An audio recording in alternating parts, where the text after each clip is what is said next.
The ongoing crisis in the Middle East sees no end as Israeli strikes in Lebanon continue.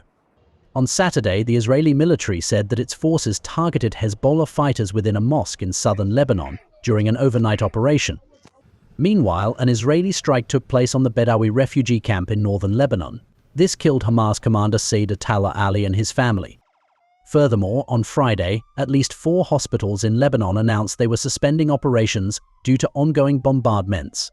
Meanwhile, rescuers linked to Hezbollah reported that 11 of their personnel were killed in Israeli airstrikes in southern Lebanon. Et pour nous, on pense toujours qu'il y a un tout petit espoir côté diplomatique. Parce que le Liban est bombardé chaque jour.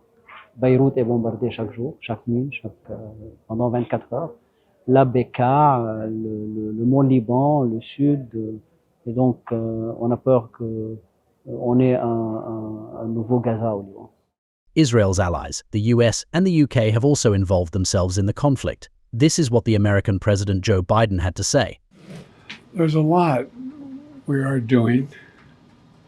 The main thing we can do is try to rally the rest of the world and our allies into participating like the French are in Lebanon and other places to tamp this down.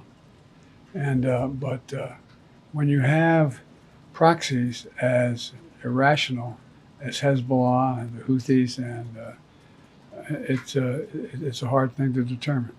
On Friday, the US Central Command announced via X that it had targeted 15 Houthi positions in areas controlled by the Iran-aligned group.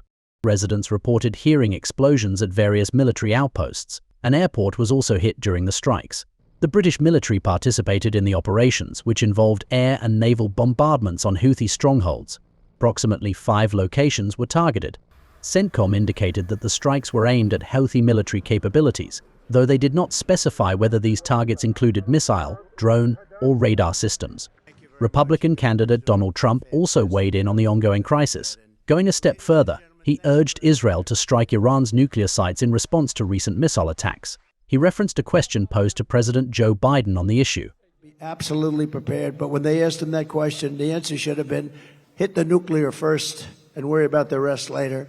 And that's what they should. If they're going to do it, they're going to do it. But we'll find out whatever their plans are. But great question. Thank you very much. The escalating situation has the potential to trigger broader consequences and a full-scale conflict, leaving people in the Middle East and around the world on edge. As tensions rise, the international community watches closely, awaiting developments. Bureau Report, NewsX.